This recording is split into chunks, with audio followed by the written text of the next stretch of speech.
गीता से जुड़ के बहुत अच्छा लगा।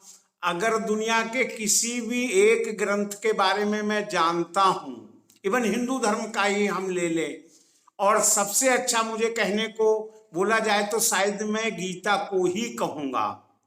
इसके अनेकों कारण हैं। गीता में कर्मयोग, जो कि व्यक्ति का प्रमुख कर्म होना चाहिए, जो आपको कर्मवान बनाता है, किसी भी आप भाग्य भरोसे नहीं छोड़ा जाता है, ये मुख्य संदेश गीता हमें देती है।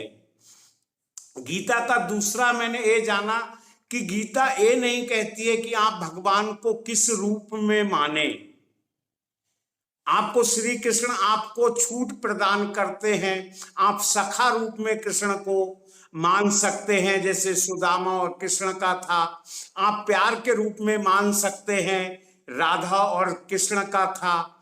माँ बेटे के रूप में आप उस भगवान को पा सकते हैं, या वात्सल्य रूप में प्यार कर सकते हैं, कृष्ण माँ यशोदा के बीच में था। तो गीता हमें केवल ये नहीं देती है कि भगवान को हमें केवल पूजना है। आपके दिल में एक भावना प्रबल होनी चाहिए, चाहे वो वात्सल्य रस की हो, भक्ति रस की हो, या प्रेम रस की हो। गीता से मुझे एक सबसे अच्छा सबक ये मिला कि जीवन में संतुष्टि के लिए कहीं ना कहीं हमें ये मानना चाहिए कि जो हुआ वो अच्छा हुआ, जो नहीं हुआ वो अच्छा हुआ, जो होगा वो अच्छा होगा। शुरू में इस शब्द को मैंने आज से 20 साल पहले हरबंस राय जी के कहने का तात्पर्य अमिताभ बच्चन के ब्लॉग से सुना था। गीता अध्ययन के बाद मुझे पता चला कि वास्तव में ये तो गीता का एक मंत्र है, और आपके साथ कुछ भी सुघटना या प्रिय घटना होती है, आप अगर इस पे विचार करते हैं कि जो कुछ हो रहा है वो अच्छा है, हमें तो केवल अपना कर्म करना है। फल की इच्छा, आज अधिकतर लोग मंदिरों में जाते हैं, जो भी सत्कर्म करते हैं, कहीं ना कहीं उनके अंदर एक भावना होती है कि हमारे पाप धुल जाएंगे या हमें कुछ इनाम मिल जाएगा। गीता का स्पष्ट संदेश है, आप कर्म करते जाइए, फल तो मिलेगा ही मिलेगा। और ईश्वर के यहां अन्याय कैसा?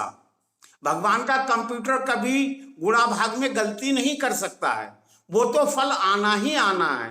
तो जो बिना इच्छा के, बिना मांगे जो चीज हमें प्राप्त हो रही है, तो हम अपने आप को छोटा क्यों करें? दूसरा दीदी, मैं ये कहता हूं कि गीता और संस्कृत ये एक ऐसी चीजें हैं जो हमें एक बृहद परिवार के रूप में जोड़ती हैं।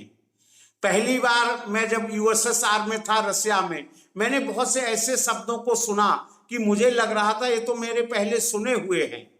बाद में पता चला कि वो संस्कृति के शब्द हैं, और भारतीय भाषाओं में संस्कृत से एक प्रसरण हुए हैं। आप साउथ की भाषाएं देख लीजिए, आप महाराष्ट्र की भाषाएं देख लीजिए, तो जो समानता हमें मिलती है कि जान पहचान के शब्द मिलते हैं, उसका मुख्य कारण है संस्कृति।